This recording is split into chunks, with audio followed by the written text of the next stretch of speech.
ব্যাপার হচ্ছে যে এখানে পরিচালক অনেকেই, কিন্তু ছবিটার মধ্যে যে বিষয় তার মধ্যে শুধু পরিচালকের ব্যাপার নয়, এর মধ্যে একটা অন্য খেলা আছে। এই চতুষ্কোণ একটা জিওমেট্রিক্যাল ব্যাপার, তার মধ্যে কতগুলো খেলা আছে, সেটা নিয়ে ছবি। শুধু পরিচালক দিয়ে কাজ করা নয়। হ্যাঁ, অবশ্যই আমি পরিচালনা করি, লীনা করে, অমনা করে, দীপক করে, বরং পরিচালনা করছে এখন। তার মধ্যে আমাদের সবার পরিচালক সৃজিত। ফলে এটা নিয়ে একটা মজা, এবং সেই মজাটা আমার মনে হয় পুজো যখন রিলিজ করবে তখন দর্শক দেখবে। ইনফ্যাক্ট এতটাই বড়, আমাদের আরেকদিন প্রেস কনফারেন্স করতে হবে, কারণ একদিন আমরা অতগুলো চেয়ার পাইনি। সো আজকে এই কটাই চেয়ার পেয়েছি, তাই কজনই আছেন। নেক্সট দিন আরো চেয়ার, আরো নতুন মুখ, আমাদের সম্পূর্ণ অঞ্চল কাজটাকে আমরা পেয়ে যাবো। চতুষ্কোণ আমার ষষ্ঠ ছবি। It was conceived after Autograph. I wrote it after Autograph. পুরো গল্পটা জানে যে কজন ও মার্ক করে দিয়েছে, তাদের কাছে কি জিজ্ঞেস করবে না,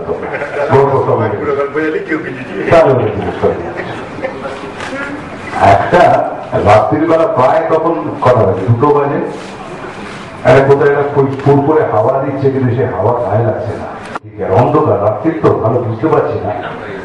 যতক্ষণ না পর্যন্ত প্রপার লাইটিংটা হলো, সেই যখন ডিওপি আমার লাইট করলো, সতীর যখন লাইট করলো, তারপরে কিছু কিছু অংশ আমরা রিভিল হলো যে এখানে প্রচুর কাঁটা, এবং সেই কাঁটার মধ্যে দিয়ে আমাদের যেতে হবে।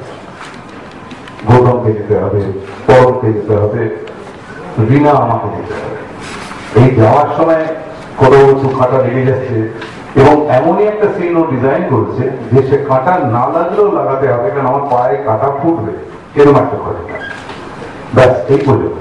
এরপরে বাকিটা পর্দায়, হ্যাঁ বলছি বাকিটা পর্দা। আমরা চতুষ্কোণ খুব বিশেষ একটি ছবি। তার অনেকগুলো কারণ আছে। তার প্রথম কারণ হচ্ছে বাইরের শ্রাবণ এবং হ্যান্ডওয়ার্কের পর সৃজিত মুখার্জি নামক ব্যক্তিটির সঙ্গে আমার তৃতীয় কাজ।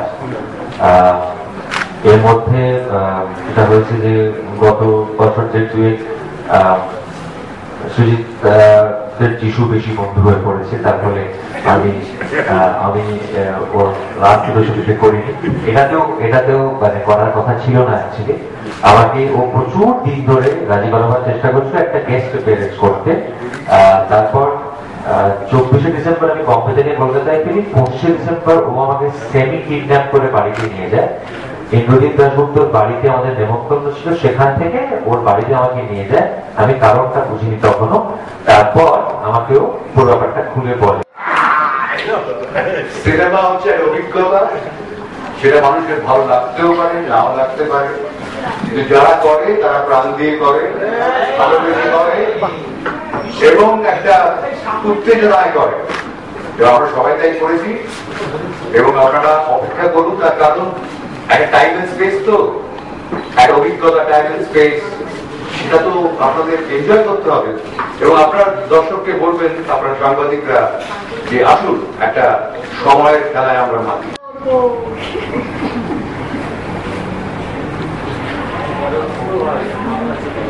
এক রাত বিপদের মাঝখানে শুয়ে আছি, কানাঘুষো শোনা যায় বসন্ত এসে গেছে।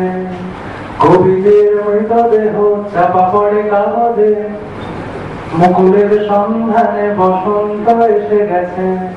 ধন্যবাদ। এখন বহুদিন আগে, কিন্তু ওর পার্সোনালিটিটা খুব ইউনিক। আমি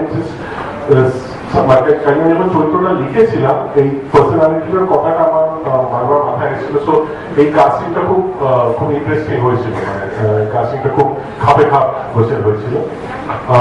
দেবলীনা সঙ্গে আমার ডিরেকশন এবং অভিনয় নিয়ে সত্যি অনেক আলোচনা হয়েছে। একটু আমি যেটা বলছিলাম ওটা একবার বলি, যেটা বলেছিলি।